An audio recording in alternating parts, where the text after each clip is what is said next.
What's going on, YouTube? We're back out here in the deer shanty.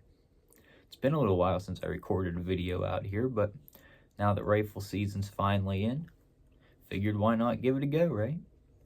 I've been spending quite a bit of time at the lake, as you guys are aware, and it's just been too dang cold lately to be back out there. Last time I was there was about a week ago, and I set up, hiked back to my spot, set up to record a video, and started going, and I about froze.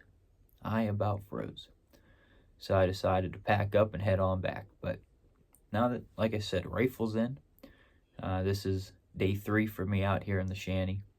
I believe there are only 13 days of rifle season, and then it switches over into late season archery and then into muzzleloader, which I don't get into either of those seasons. So once rifle season's up, that's my year until spring turkey comes in. But today's day 4, I believe, of 13, so we're going to have some fun out here today. Hopefully we see a deer, hopefully we see a couple deer, and we'll see what happens with that. But I'm debuting a new pipe to the channel, and I have no information on this pipe. There's no name on it, nothing, but it is a great smoker. I picked this pipe up in Columbus at the pipe show. Look at the stem. The gray stem is just beautiful, black and gray. And then the bowl, probably one of my biggest, deepest bowls that I have. Again, no name on the pipe anywhere, which is kind of weird. But what happened was I bought it for like $5 at the pipe show up in Columbus, and it was loaded with cake. I mean, you couldn't stick your pinky finger down in the bowl. It was caked up pretty good. But I bought it for $5, brought it home, cleaned it up, smokes like a champ. So I don't have any issues with it, and with this being my 3rd day, it's been the pipe I've been bringing out here and smoking quite a bit, so I'm going to call it my deer blind pipe.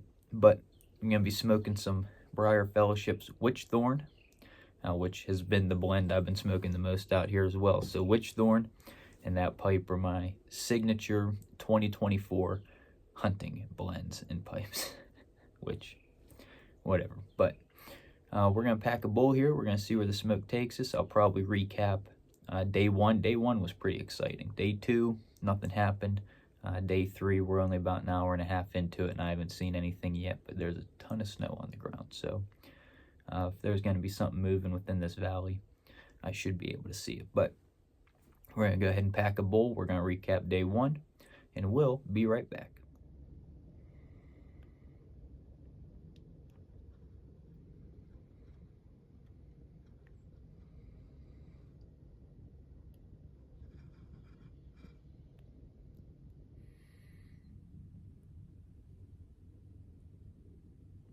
As it turns out, the sun has decided to challenge me for lighting here in the shanty, so I had to improvise a little bit, block some of the sun out, that way it wasn't blinding to you guys watching.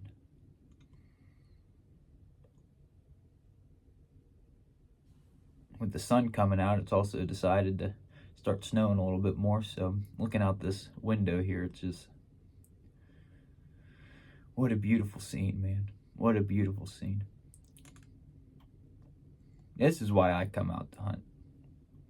Being able to sit in the shanty makes it a lot better than it used to be back in the day, where you had to hunker under a tree and just pray that the wind didn't hit you the wrong way. But being here in the shanty, being able to stay a little bit warm with our little heater down there, it's remarkable. You really couldn't ask for a much better day. This really is something special. But we'll get into some other stuff here rather than me just talking about what I can see and you guys can.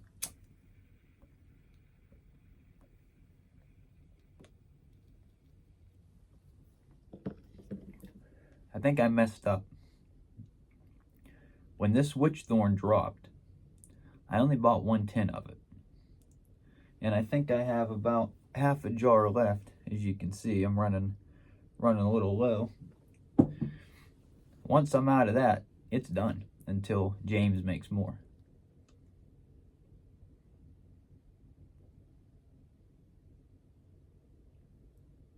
I should have got at least 2 tins, but can't go back and change it. So the first day of rifle, was a Saturday. It's always a Saturday after Thanksgiving. Me, my grandpa, and my uncle decided to come out. I have my 30-30. My grandpa has, technically it's his 30-30. It's a Winchester 30-30. He has his, which is a Marlin 30-30, and my uncle came out with my grandpa's 270. My grandpa's used his 30-30 for years. My uncle's used the 270 for years, and I've been using the 30-30 for years. It's a classic lineup. Something that's been going on for quite a while. But we got out early before the sun.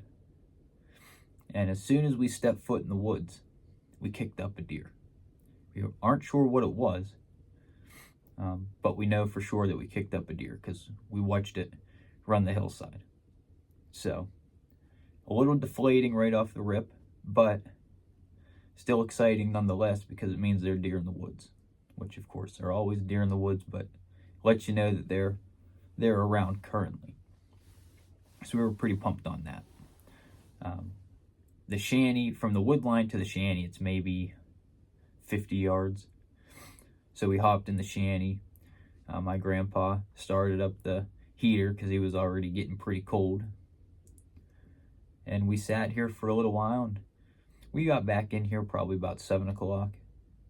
By about 8:30, we had 3 deer. I watched them come up the creek bottom. Now, they've called me the buckmaster for years because my eyes are better than anybody else's, so I spot these deer pretty quick. Or at least a lot faster than anybody else does in the family. And I spotted these 3 deer coming up the creek bottom, and it was pretty, just the way they were moving, it was pretty obvious that it was 2 doe and a buck. It was hard to tell exactly what it was because it's so thick down in there, as you guys saw on the video, if you guys got a good look at it or not. It's pretty thick down in there, so to tell exactly what was coming at us, it was hard to tell. But they came up the creek bottom and then cut towards us, towards the shanty. And I was able to get the scope on them, and I could tell the first 2 were doe, a decent-sized doe and a smaller doe, and the 3rd deer stayed back in the thicket. So, again, pretty clear sign that that's a buck. Let the doe come out and make sure everything's safe before they step out. Well, when it finally stepped out, I scoped it quick, and it was pretty clear it was a spike. It was a real light brown color, which I've been out in the woods all year. I mean, the deer that have been running around here, I've been watching since springtime. All of spring, all of summer, late summer, I've had a pretty good idea of what deer are consistently back here in these woods. And this light brown spike I'd never seen before, so this is probably the middle, closer to the end of rut.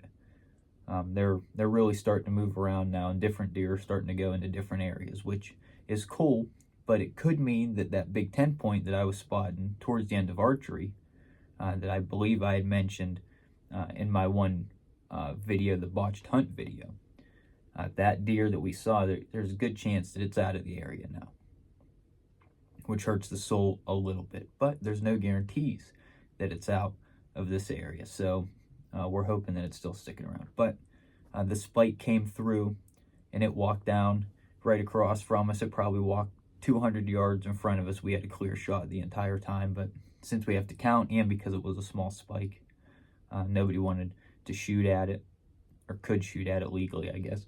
And the doe, my uncle has 2 doe tags. He was talking about wanting a doe, but neither me, my grandpa, or my uncle decided we were going to take those does. So we watched them, and they stood down here in the creek bottom on the other side of the shanty, to the left of the shanty. They stood down there for what felt like an eternity. Where we had a clear line. Hold on a second, fellas. There might be a deer down in there.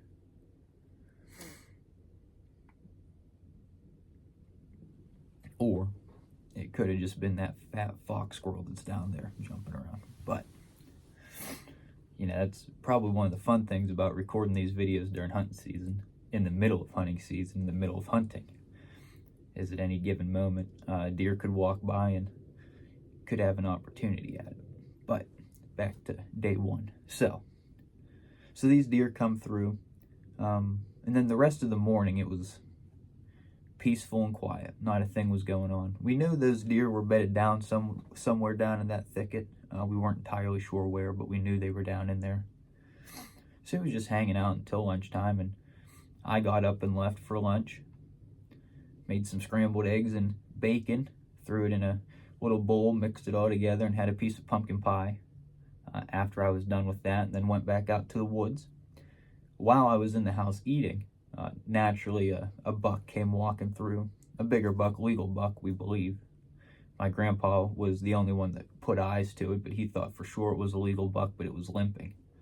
About 15 minutes prior to him seeing it, there was a shot that rang out across the road. So he thinks that maybe somebody had shot at it and clipped its leg or something on a bad shot, and it came hobbling through the woods, and then the Amish across on the other hillside ended up putting it down with his son. We're not entirely sure the size of the deer, but my grandpa's pretty sure it's not the big boy that we've been talking about, that big 10-point, because I'm pretty sure my grandpa would have been able to tell if it was the same deer we've been seeing for the last 2-3 weeks. So the Amish neighbor got that deer. I came back out pretty excited because the neighbor got a deer. Him and his son were down in the creek bottom here to the right. They were dragging it up to their tree stand. Whenever I came back in, we watched him drag it up. And then, trying to think what happened from there. I think it was pretty quiet back here for a while. And then over on the neighbor's hillside, the Amish neighbor that shot that deer, that buck, about, we'll say 2:30, 3 o'clock-ish, I saw a couple tails bouncing around over on his hillside up behind his ladder stand that he has. And no sooner did I see those deer did he start shooting. So those deer fled pretty quick. However, he did end up getting 2 of them. I saw 2 personally run, but he shot and killed 2. I didn't see the 2 that he shot, but we know for sure that he shot him because they climbed out of the tree stand, him and his son, went over to the deer, gutted the deer, and then brought him down to his ladder stand, and then they went to get their horse and wagon, and they loaded the deer up and took him out of the woods. As they were back getting the horses loaded up, so this is getting closer to, final shots, there were 2 young doe, a mother and a female, I believe, that came down through the ravine here. They came walking up. They were smaller deer, so again, my uncle and all of us decided to pass up on it. But as they were walking through, off the hillside here behind us, 2 big-sized doe and a young doe came running right up along in front of us here, and they ran pretty much a circle around us. But I had a clear shot for a second on the big doe, but I didn't want to take that shot, and didn't really want to shoot a doe in general. But so I never got the shot off. But we did have those 2 deer run right up next to us, and they stopped right over here to the right. They were probably 35 yards from us. But I would have had to slide the side window open, angle back. It would have been a very difficult, uncomfortable shot. Would I have been able to hit it? Yes. But it would have been just difficult circumstances than what I would want. Plus, it's a doe. I don't want to shoot a doe. So we ended up passing on that. But total for the whole day, we saw 12 deer. 14 if you count the 2 dead ones that the neighbor shot that we didn't see until they were dead. But we saw 12 deer, which is the most deer I've seen back here during hunting season in a while. Usually we only see a couple per day, and they're usually smaller, like a spike or something, So it was pretty exciting getting to see that many deer. My uncle and grandpa were a little bummed that we didn't leave the woods with the deer. I, on the other hand, was over the moon because it was a beautiful day.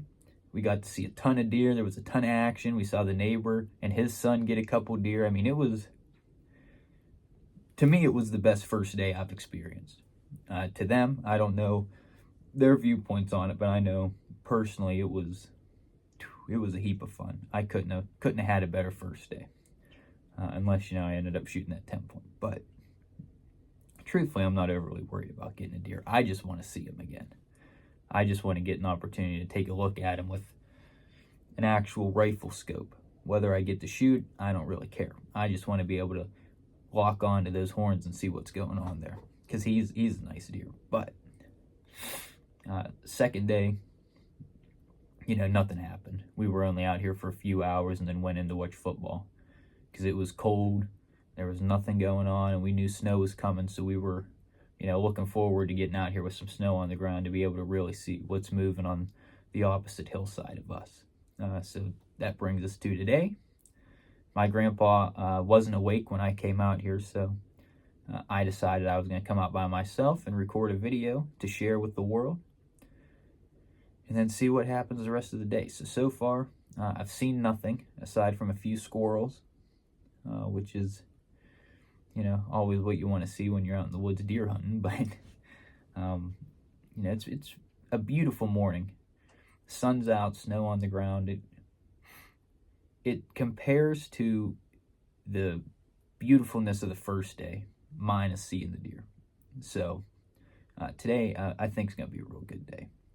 I had intent. I was going to go to Boswell's today. I wasn't even going to come out and hunt. I was going to take the 3-hour drive east to Boswell's and stock up on some Boswell's tobacco. But with the snow coming in last night and knowing I would have to drive 80,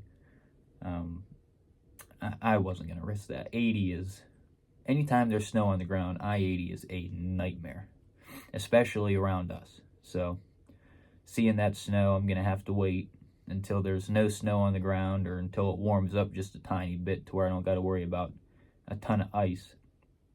And then I'll make the drive out there and stock up on my tobacco and show the world what I got. But today, like I said, is just sitting in the shanty, enjoying what life puts in front of me, which is what that's really the whole purpose of me coming out here for hunting season.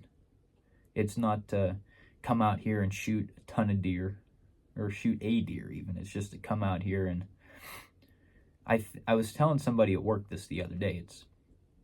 It's to just come out and be a fly on the wall to the woods. Like, I can sit out here all day and kind of blend in, especially here in the shanty, and just blend in and watch as everything exists as if I'm not here, which I think is really cool, especially when it's, wildlife, and just watching the way the trees blow in the wind and hearing the different sounds of the birds and just everything. Everything out here is so beautiful.